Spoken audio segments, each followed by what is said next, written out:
One of the things I've been interested in using Reaktor for recently is as a learning and teaching tool for music theory. In this video, I'll show how we can build a quick and simple macro that will allow the user to choose a key and scale and filter out any incoming notes that are not a part of the chosen scale. So the first thing I'm going to do is add a note pitch module. And before we send the note pitch anywhere, we want to first check that it's a part of the scale that we've chosen. So what I'm going to do is use a modulo, and we're going to modulo by 12. And what this is going to do is strip out the octave information from the incoming note pitch. So if the mod output is equal to 0, then the incoming note is a C. And if it's a 1, then the incoming note is a C sharp. If it's a 2, the incoming note is a D, etc. And so we can use this information to find out whether or not the incoming pitch is a part of our scale. So to keep things simple to start out, I'm going to check if the incoming note pitch is a member of the C major scale. So we're going to do that by comparing the incoming value, which will be equal to a number between 0 and 11, to several different values, which are going to represent the members of the scale. So as I said before, a value of 0 means a C, a value of 2 means a D, and going further, a value of 4 means an E, a value of 5 means an F, a value of 7 means a G, a value of 9 means an A, and a value of 11 means a B.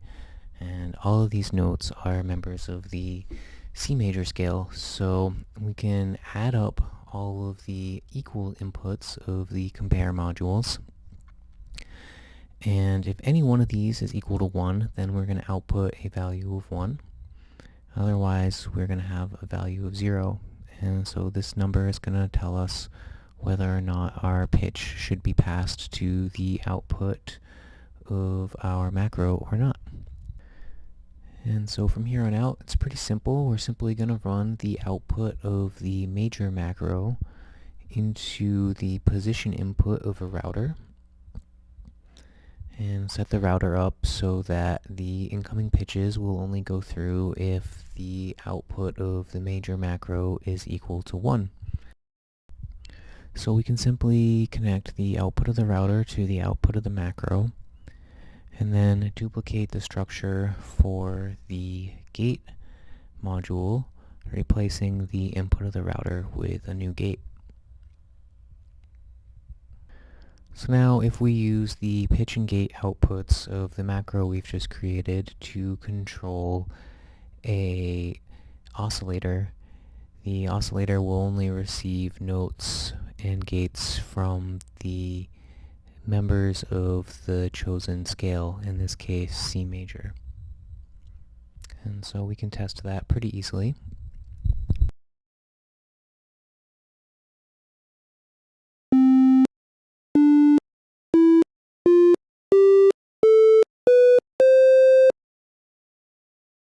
So I just played every note in an octave range on the keyboard, however all of the sharps and flats were filtered out.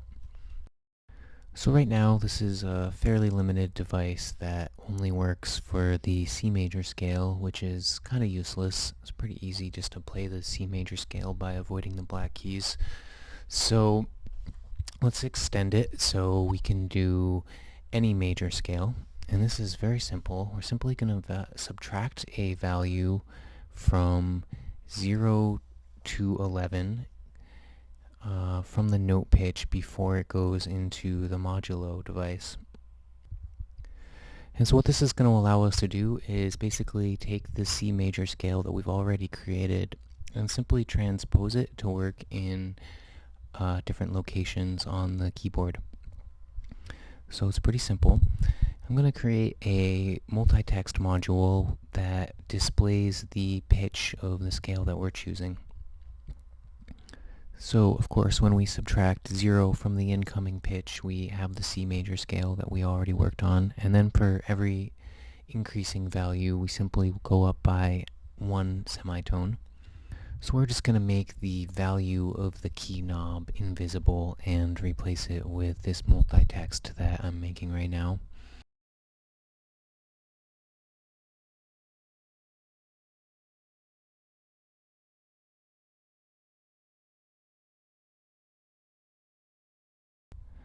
So as you can see, it's now very easy to use the key knob to select a root pitch for your scale. So now let's talk about how we can modify our structure to allow for more than one scale type.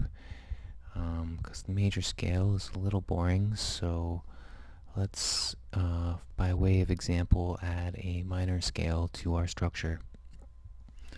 So to do that, all we have to do is modify a few constant values in our compare equal setup scheme here, and all the values that are flat instead of natural in C minor can simply be adjusted.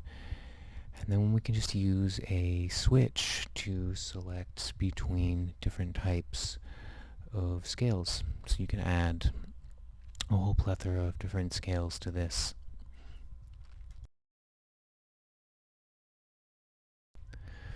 Alright, so let's rename the inputs to the switch and set up our panel a little bit and give this a quick test run.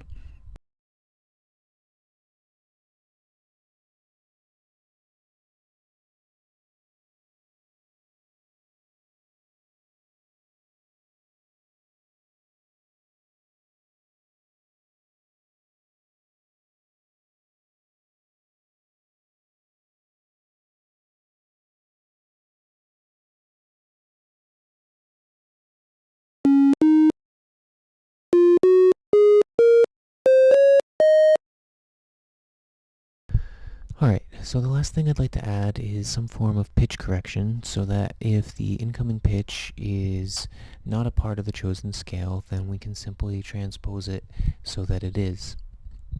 And this is a fairly simple thing to add. I've added two macros off screen that are almost inverses of the original major and minor macros that I created, in that they are checking for the values that are not present in the scale instead of checking for the values that are present in the scale.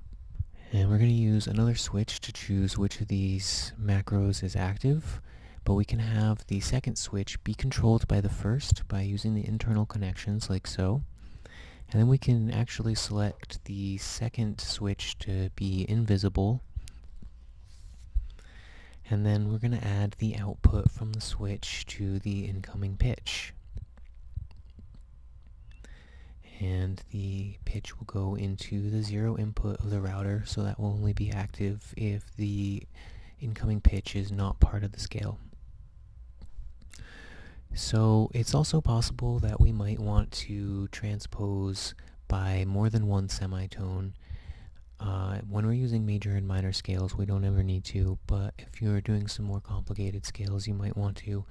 And you could actually simply get that effect just by multiplying the equals output here by 2 if you wanted to transpose by 2 semitones instead of 1, for example. So now, hopefully, instead of simply muting incoming notes that are not part of our scale, we will find the closest note and play that instead. And there's one thing I forgot to do, which is to get rid of the router here, because we're always going to play a note regardless of what the value of the incoming pitch is at this point in time. So we can simply just connect the gate to the G output.